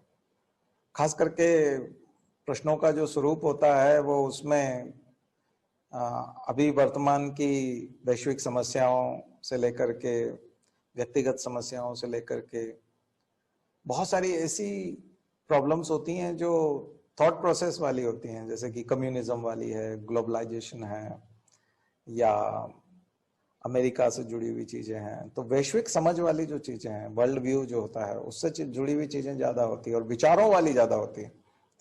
तो मुझे लगता है कि यूपी और बिहार को ये जो समझ मिली है ये ऐतिहासिक है, क्योंकि उनके इतिहास में बुद्ध और महावीर की भूमि है। बुद्ध और महावीर ने वहाँ एक वैचारिक दर्शन दिया था, और परंपरागत रूढ़ियों को उखाड़ने की जो क्रांतियां हैं वो बिहार, यूपी, बंगाल की भूमि से हुई है। राजा राम मोहन राय को ले लीजिए, और हमारे स्वयं परम पूज्य गुरुदेव जो है वो आगरा के पास में आवलखेड़ा में जन्मे हैं, जो सबसे बड़ा क्रांतिकारी विचार क्रांति अभियान उन्होंने जो चलाया, विचार क्रांति अभियान। एक और अभियान का नाम मैं आपको बता दूं, विचार क्रांति। उन्होंने अपने अभियान का नाम रखा था एक तरह से थॉट रिवॉल्यूशन, विचारों को बदल देने वाला अभियान। तो ये बिहार, और मैं जो यूपी की भूमि की बात कर रहा था कि प्रश्नों के मामले में, तो प्रश्न ज्यादा क्यों होते हैं, तो प्रश्न इसलिए ज्यादा होते हैं, वो बहुत ज्यादा नजरिए से सो। तो अभी मैंने जब लेक्चर शुरू किया था तब आपको सूचनाओं की पवित्रता के बारे में बताया कि एक हमारी बहुत बड़ी समस्या जो है वो है विचारों की समस्या, कि हम लोग विचार ठीक से कर रहे हैं कि नहीं कर रहे हैं, हम लोग विचारों को ठीक से समझ रहे हैं कि नहीं समझ रहे हैं। तो अवसाद में कुछ लोग अभी से जाने लगे हैं, कुछ भविष्य में जाने लगेंगे। इस वजह से जाने लगेंगे क्योंकि उनके पास सूचनाएं गलत हैं। गलत सूचनाओं की वजह से भी हम लोग अवसाद में चले जाते हैं। जैसे हमको अगर सही सही सूचना हो तो हमको उतना धक्का नहीं लगता, लेकिन जब हमको पता चलता है कि हमारी जो सूचना है वो गलत है, और हमें बहुत पहले पता चल जाना चाहिए था कि सही क्या है।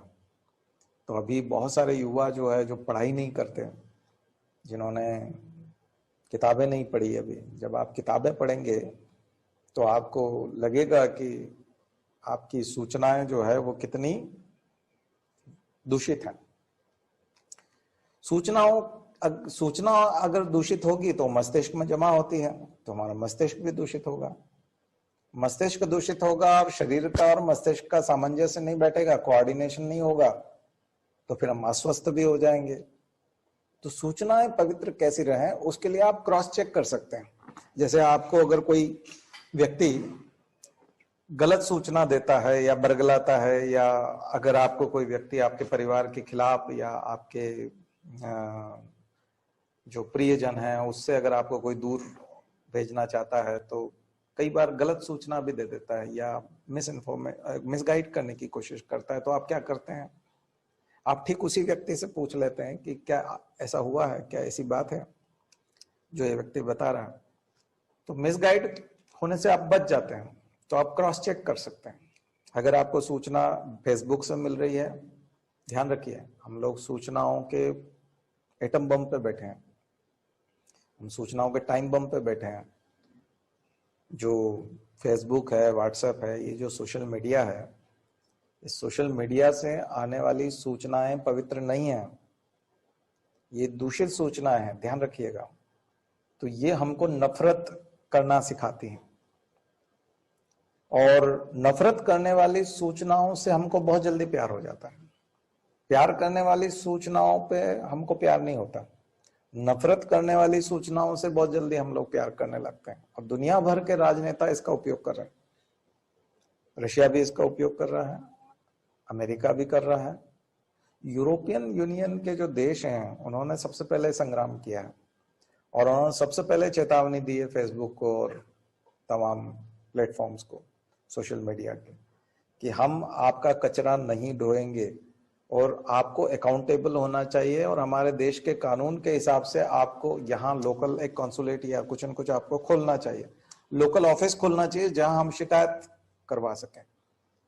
आप देख रहे होंगे कि अगर मान लिया जाए आपके खिलाफ अगर कोई सूचना, गलत सूचना अगर कोई फेसबुक पे डाल दे, पब्लिश कर दे, आप उसको रुकवा नहीं सकते, आप उसको कटवा नहीं सकते, सामने वाले का अकाउंट आप बंद नहीं करा सकते, इतनी आसानी से नहीं करा सकते। और वो कर भी देगा तो 2-3 दिन के लिए, 7 दिन के लिए करेगा। तो एक तरह से बहुत खतरनाक चीज है। आपकी बहन के बारे में कुछ आपत्तिजनक किसी ने कुछ लिख दिया और वो डाल दिया, तो हमारे देश के कानून भी इतने ढीले हैं, हमारे जो कानून का इम्प्लीमेंट करने वाले लोग भी बहुत ढीले हैं, हमारी पुलिस बहुत ढीली है, हमारा एडमिनिस्ट्रेशन अभी इतना सख्त नहीं है। तो अपवित्र सूचनाएं भविष्य में बहुत बड़ा संकट लेके आने वाली है। और 300 करोड़ के आसपास का यूजर है फेसबुक के पास में, तो वो डरता नहीं है, दुनिया भर की सरकारों को जेब में रखता है, वो परवाह नहीं करता, मिनिस्टर्स की परवाह नहीं करता, कानून की परवाह नहीं करता। और खास करके ट्रंप का और उन दोनों का तो एक तरह का जो है गठबंधन सा लगता है। इस बार यदि अमेरिका की सरकार बदली और जो बाइडेन और कमाला हैरिस जैसे लोग यदि आए डेमोक्रेट्स, तो डेफिनेटली फेसबुक को बहुत बड़ा नुकसान पहुंचने वाला है। फेसबुक को बहुत सारे कानूनी कार्रवाइयों का सामना करना पड़ेगा, क्योंकि उसने रोहिंग्या का जितना जिनोसाइड हुआ है पूरा का पूरा म्यांमार में, वो फेसबुक की वजह से हुआ है। दुनिया भर में सैकड़ों दंगे हो चुके हैं, हमारा जो दिल्ली का दंगा है वो सोशल मीडिया की वजह से हुआ है। तो सोशल मीडिया पे गलत सूचनाएं फैलाना, अफवाह फैलाना और व्यक्तियों का चरित्र हनन करना, ये आम बात है। इसमें उन्होंने जवाहरलाल नेहरू को नहीं छोड़ा, गांधी को नहीं छोड़ा, गांधी को विलेन बना दिया है। आज का युवा गांधी को विलेन मानता है। तो हम लोगों को क्या कम्युनिज्म की तरफ जाना चाहिए? कम्युनिज्म में भी एक्सट्रीमिज्म है, नक्सलवाद है। और जब हम कम्युनिज्म के अलावा अगर हम दूसरा कैपिटलिज्म को ले लें, या जब हम पूंजीपति वर्ग की बात करते हैं या इसकी, तो यहाँ पे भी, और धार्मिक कट्टरता की जब तरफ जाएंगे वहां पे फिर खतरे हैं। तो धार्मिक कट्टर एक्सट्रीमिज्म जहां पे भी हम लोगों को कोई विकसित कर रहा है वो सोशल मीडिया कर रहा है। मुझे लगता है अभी बहुत ज्यादा जो प्रॉब्लम है वो सोशल मीडिया की तरफ से है। हमारे युवाओं का सबसे ज्यादा दिमाग खराब करने का काम यदि किसी ने किया है तो वो सोशल मीडिया ने किया है, क्योंकि उसने गलत सूचनाएं प्रवाहित की। सूचनाएं जब हम सबसे पहले इसी प्रकार की समस्या आई थी, जो क्रांति होती है, हालांकि ये क्रांति है कि हम लोगों को जो भी विचार आता है उसके लिए हमको किसी अखबार वाले को लिख के नहीं देना। पहले अपने विचारों को संचारित करने के लिए, प्रवाहित करने के लिए हमको न्यूज़पेपर वाले से पहचान होना जरूरी, नहीं तो वो आपका छापता नहीं था विचार। तो आप केवल वो मूर्धन्य लोगों का ही विचार छापता था, बड़े बड़े लोगों का विचार छापता था। आप यदि कुछ अगर न्यूज़पेपर वाले को लिख के देंगे वो छापता नहीं था, रिजेक्ट कर देता था। जैसे आपको फिल्म में नहीं लेते तो आपकी फिल्म नहीं आएगी, तो आप अपनी एक्टिंग नहीं दिखा पाएंगे, तो आपको कोई ब्रेक नहीं देता था। अब आपको ब्रेक की जरूरत नहीं है सूचनाओं के मामले में। आप अपना जो भी विचार है वो तुरंत टाइप करें, तुरंत एक्सप्रेस होता है, एकदम से दिखाई पड़ता है सोशल मीडिया पे। तो क्या कारण है कि एकदम से दिखाई देने वाला ये जो चीज है भस्मासुर की तरह हो गया है, ये हमारे लिए खतरनाक चीज हो गई, क्योंकि इसमें जो दूषित मस्तिष्क हैं वो भी तो विचार लिख रहे हैं और उनका भी पब्लिश हो रहा है और उनको जल्दी जो है पॉपुलैरिटी मिलती है, वो ज्यादा पॉपुलर हो जाते हैं, उनके लाइक्स बहुत हो जाते हैं, क्योंकि लोग पढ़ना नहीं चाहते। इसलिए आप नफरत करने वाली कोई भी जाति नफरत वाली, आप अपनी जातिगत नफरत की कोई बात रखिए, तुरंत लोग उसको स्वीकार कर लेते हैं, लाइक करते हैं, शेयर करते हैं। आप अगर राजपूत जाति से कहेंगे कि आप क्षत्रिय बहुत महान होता है और ऐसा लिख दीजिए तो एकदम से वायरल हो जाएगा। हाँ क्षत्रिय, आप जिस भी जाति के हैं उसको महान लिखिए, तुरंत आपकी जाति के लोग सारे उसको एक्सेप्ट करेंगे और एकदम लाइक करके शेयर कर देंगे। तो ये बहुत बड़ा खतरनाक चीज है। तो सूचनाओं को दूषित किया गया है और उसका राजनीतिक फायदा उठाने के लिए बहुत ज्यादा किया गया, इसलिए सारी पॉलिटिकल पार्टीज परेशान है, कांग्रेस बीजेपी सभी परेशान है। कुछ पार्टियों को तात्कालिक रूप से कुछ लाभ मिल गया है, लेकिन आगे जाकर के वही उनके लिए नुकसानदायक होगा, क्योंकि सूचनाएं उस तरह से उन्हीं के खिलाफ चली जाएंगी।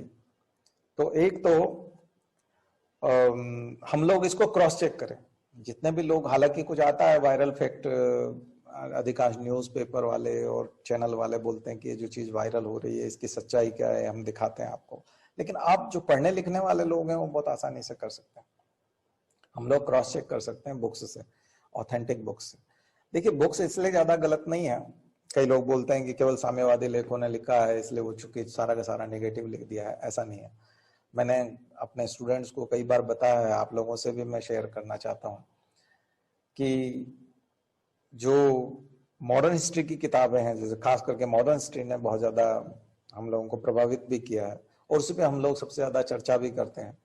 तो कांग्रेस की स्थापना या 1857 के विद्रोह के बाद की चीजें, तो वो चीजों के बहुत सारे उपन्यास आपको मिल जाएंगे। कई लोगों ने अपनी जीवन गाथा लिखी है, ऑटोबायोग्राफी लिखी है, कई लोगों का उपन्यास है उसके ऊपर, उन घटनाओं के ऊपर। भारत छोड़ो आंदोलन के आसपास कई सारे उपन्यास लिखे गए, M.K. नारायण वाला बहुत सारे उपन्यास हैं, प्रेमचंद का साहित्य है, उस समय के लेखक हैं, प्रताप नारायण मिश्र के हैं, हजारी प्रसाद द्विवेदी के लेख हैं, महादेवी वर्मा की चीजें हैं, और भी आजादी से पहले के बहुत सारे राइटर हैं। हिंदी साहित्य के लोग ज्यादा जानते होंगे, उस समय की कविताएं हैं, हरिवंश राय बच्चन हैं, ढेरों लोगों ने अपनी आत्मकथाएं लिखी हैं। खुद जवाहरलाल नेहरू ने डिस्कवरी ऑफ इंडिया लिखा है, उसके आधार पर एक सीरियल भी बनाया गया, भारत एक खोज। सिविल सर्विसेज वाले तो सारे के सारे बच्चे भारत एक खोज सीरियल देखते हैं, उसी से अपना मॉडर्न हिस्ट्री तैयार करते हैं। तमाम हिस्ट्री, उन्होंने पूरी हिस्ट्री लिखी है। तो डिस्कवरी ऑफ इंडिया है, ऐसी बहुत सारी किताबें हैं। सुभाष चंद्र बोस ने अपने जीवन के वृत्तांत कई जगह लिखे हैं, उनके ऊपर काफी चीजें। आजाद हिंद फौज का बहुत बड़ा साहित्य है। भगत सिंह लिखने पढ़ने वाले व्यक्ति थे, उन्होंने अपने पत्रों में, तो उस समय के समाचार पत्र, उस समय की वर्नाकुलर लैंग्वेज में लिखी हुई किताबें, पैम्पलेट्स और उपन्यास, ऑटोबायोग्राफी, ऐसी बहुत सारी चीजें हैं। और उन सब में आप देखोगे कि सूचनाएं जो हैं वो एक दूसरे से मिलती हुई नजर आती हैं, क्योंकि जो गांधी लिख रहे हैं, जो मतभेद हैं उनके, जिनके भी साथ भगत सिंह के साथ या सुभाष चंद्र, तो वो मतभेद गांधी भी लिख रहे हैं, सुभाष चंद्र बोस भी अपने पत्रों में लिख रहे हैं, कांग्रेस के अधिवेशनों के जो वर्णन है उनमें भी वो चीज आती है। तो इसलिए आप कहेंगे कि नहीं, ये तो दत्त ने ऐसे लिख दिया, रजनी पामदत्त ने ऐसे लिख दिया है, या जो यशपाल ग्रोवर हैं वो ऐसे ही लिख रहे हैं, ये तो जो हम विपिन चंद्रा हैं ये चूंकि कम्युनिस्ट हैं ये इसलिए ऐसा लिख रहे हैं। ऐसा नहीं है। फिर कुछ और जो अंग्रेज थे हमारे यहाँ पे, उन्होंने बहुत सारी किताबें लिखी है कि भारत कैसे आजाद हुआ, भारत की आजादी की कहानी क्या है, इसमें जब हम गांधी से मिले तब कैसा लगता था, नेहरू जो है वो कैसा व्यवहार करते थे। तो इसके लिए गांधी के बारे में, नेहरू के बारे में, या पूरे स्वतंत्रता संघर्ष के दौरान जो सूचनाएं आप प्राप्त करते हैं, मैं चाहता हूं कि खास करके उनकी पवित्रता को समझें, उनको क्रॉस चेक करें और उसके बाद उसके बारे में नहीं तो आप आने वाले समय में क्या होगा कि आपको लगता है कि आप जिनको आदर्श मानते हैं वो जो है इसके विरोधी होंगे और कल से वो उसकी जयंती मनाते हुए दिखेंगे, उन्हीं को पुष्पांजलि अर्पित करते हुए दिखेंगे। तो आपका फ्रस्ट्रेशन बढ़ेगा कि ये इस गांधी के यहाँ पर, ये इसकी समाधि पे क्यों जाते हैं, ऐसे आदमी की समाधि पे तो जाना नहीं चाहिए। तो ये हमारे परम पूज्य गुरुदेव ने छोटे छोटे लोगों के बारे में लिखा है, बहुत छोटे छोटे। उन्होंने कार्ल मार्क्स को भी महात्मा कार्ल मार्क्स लिखा। परम पूज्य गुरुदेव की किताबें जो है, अगर छोटे छोटे व्यक्तित्वों पे अगर आप पढ़ेंगे, उन्होंने वीडी सावरकर के, कांग्रेस वाले सावरकर को बहुत गाली देते हैं, गुरुजी ने सावरकर के ऊपर बहुत कुछ अच्छा लिखा है। बीजेपी वाले और दूसरी पार्टी वालों को देखेंगे तो वो आपको कार्ल मार्क्स और उनको गाली देते हुए देखेंगे, गुरुजी ने उनको महात्मा लिखा है। तो परम पूज्य गुरुदेव का साहित्य पढ़ेंगे तो आपको एक संतुलित दृष्टिकोण देखने को मिलेगा। उन्होंने सारे महापुरुषों को, बिल्कुल जो लोक देवी देवता थे उनके बारे में भी लिखा है। जितने भी लोग हैं उनके बारे में जब तक आप सही ढंग से, ये बहुत बड़ा हिस्सा है दरअसल हमारी तैयारी का भी, जो हम कंपटीशन की तैयारी कर रहे हैं उसमें भी और हमारे व्यक्तिगत जीवन में भी, क्योंकि हम अगर अपनी मानसिक मनोदशा को यदि खराब कर लेंगे तो मुझे नहीं लगता है कि हम लोग ठीक रह पाएंगे हमारे दैनिक जीवन में।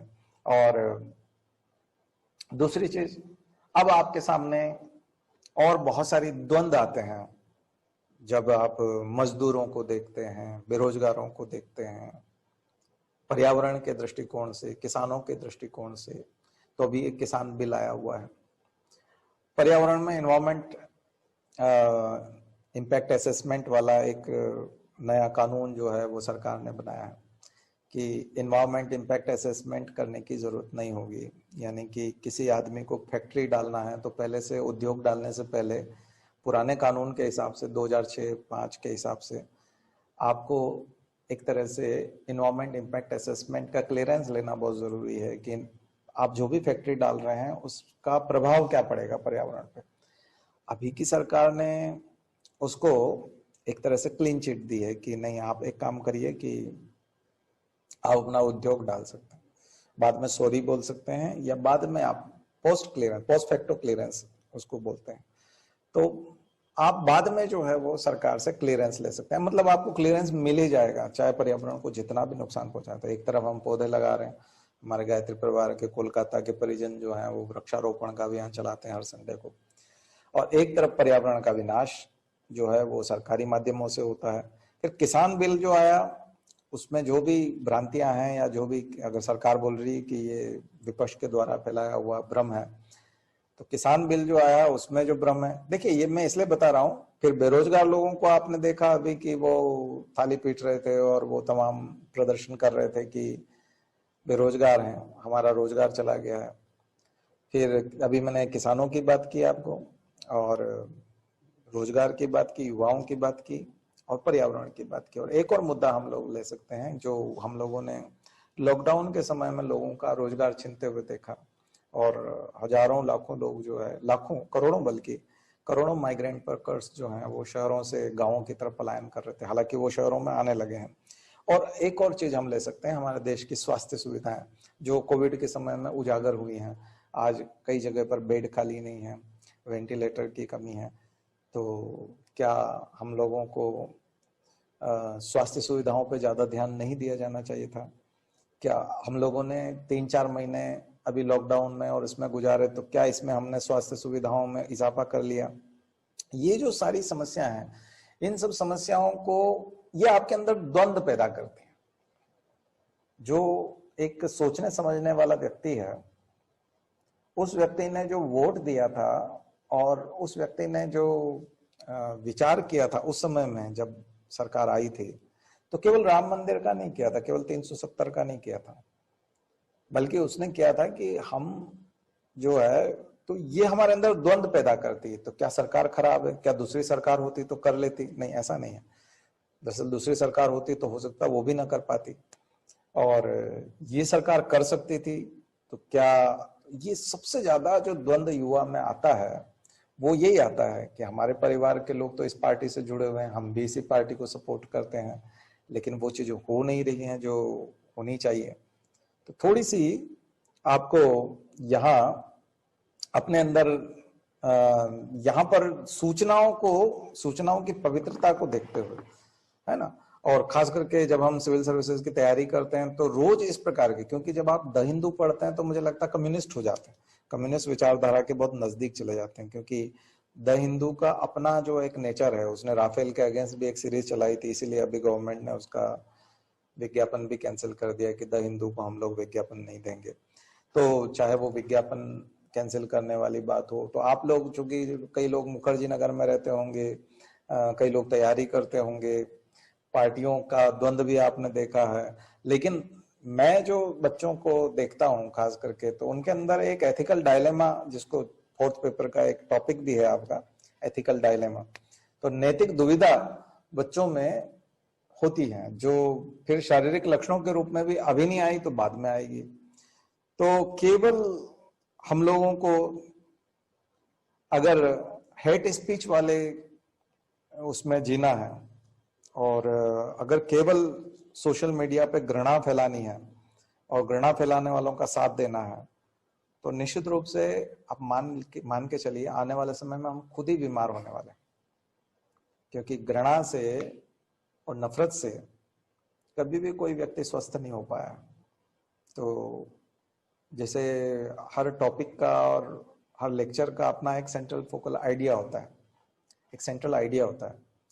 तो मुझे लगता है कि आज की हमारी जो टॉक है, इसका जो सबसे महत्वपूर्ण आधार है कि हम लोग अपने आप को संतुलित कैसे करें, अपने आत्मनिर्माण कैसे करें और हम लोग आत्मनिर्भर कैसे हों। तो उसका है कि हम लोग सूचनाएं स्वयं प्राप्त करें, ऑथेंटिक सोर्स से प्राप्त करें, फैक्चुअल तरीकों से प्राप्त करें, गवर्नमेंट की वेबसाइट से प्राप्त करें। ऑथेंटिक सोर्स से निकली हुई सूचनाएं आपको न केवल मस्तिष्क के तौर पे आपको समृद्ध बनाएगी, बल्कि वो आपको परीक्षा के तौर पे भी, क्योंकि अधिकांश जो मैंने बताया आपको कॉपी चेक करने वाले संतुलित दृष्टिकोण वाले लोग हैं, है ना। कई बार कम्युनिस्ट ज्यादा होते थे, लेकिन ऐसा नहीं है, अब थोड़े से संतुलित दृष्टिकोण वाले। तो जब तक आप संतुलित दृष्टिकोण में उत्तर नहीं लिखेंगे, आप मेंस भी नहीं निकाल सकते। संतुलित दृष्टिकोण में जब तक आप परीक्षा में, पर्सनालिटी टेस्ट में यानी कि साक्षात्कार में नहीं जाएंगे, तब तक वहां पे भी आपको मार्क्स नहीं मिलने वाले और खुद को स्वस्थ भी नहीं रख पाएंगे। और जो समाज हम देके जाएंगे अगली पीढ़ी को, वो भी बहुत भटका हुआ समाज है।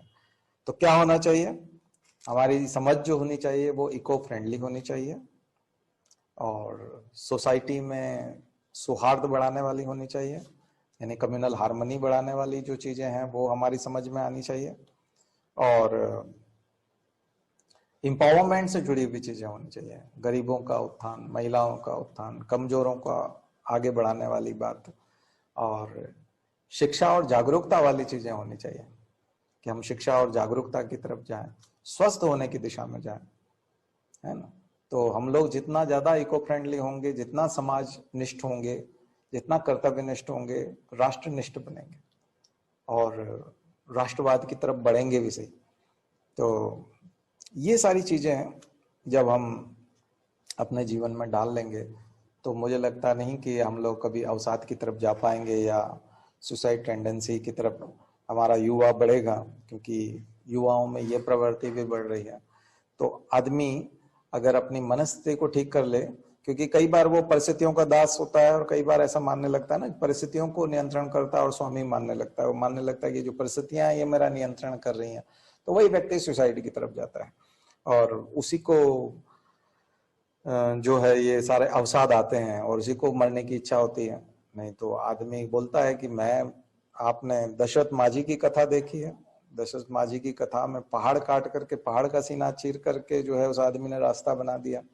तो वो वाला उत्साह, वो हमारे ऊर्जा कहीं अगर हम लोग धारण कर लें तो जो पहाड़ काट करके रास्ता बना सकता है, तो फिर ऐसे में तो आदमी को आत्महत्या कर लेनी चाहिए इतना बड़ा पहाड़ देख करके। नहीं, उसकी जो प्रयास था, उसके जो एफर्ट्स थे।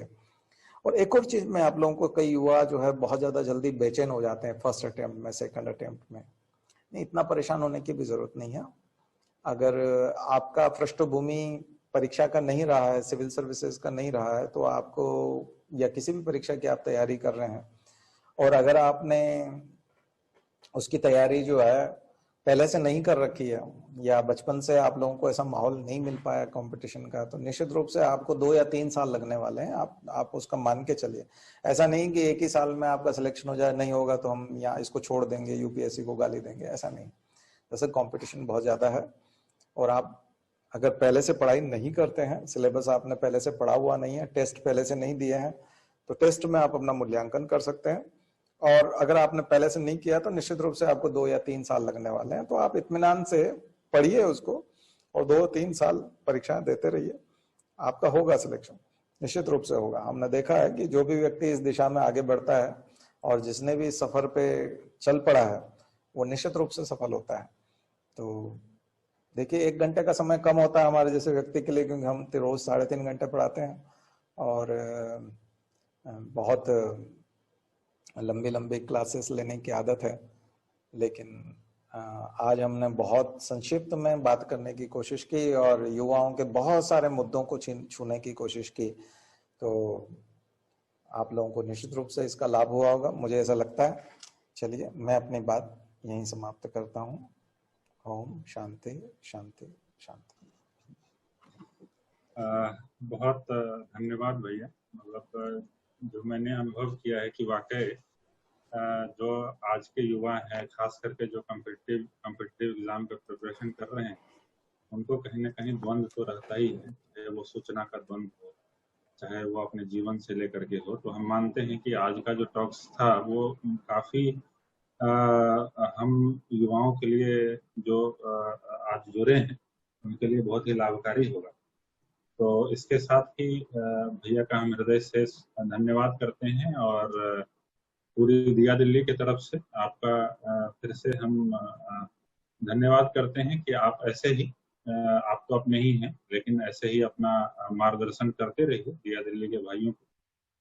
और हम बताना चाहते हैं कि भैया बोल रहे थे अभी कि जो पर्यावरण की बात ही क्यों ना हो, तो अभी हमारा जो कल का सैटरडे था वो 75वां सप्ताह लगातार जो है वृक्षारोपण का कार्य हमारे भाइयों ने किया है। तो ये लगातार जो है मतलब जो यहाँ से बताई जाती है वो कहीं ना कहीं हमारे भाई उसको इम्प्लीमेंट भी करते हैं। और हम आशा करते हैं कि आप सभी को ये टॉक्स जो है अच्छा लगा होगा और ये तब बेहतर है जब हम अपने जीवन में इसको उतार सकते हैं।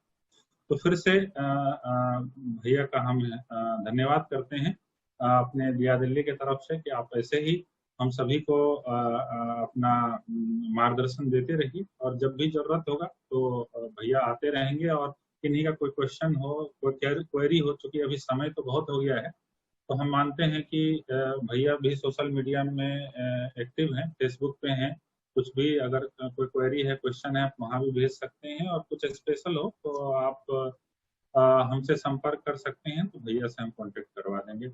बहुत धन्यवाद सभी भाइयों का। और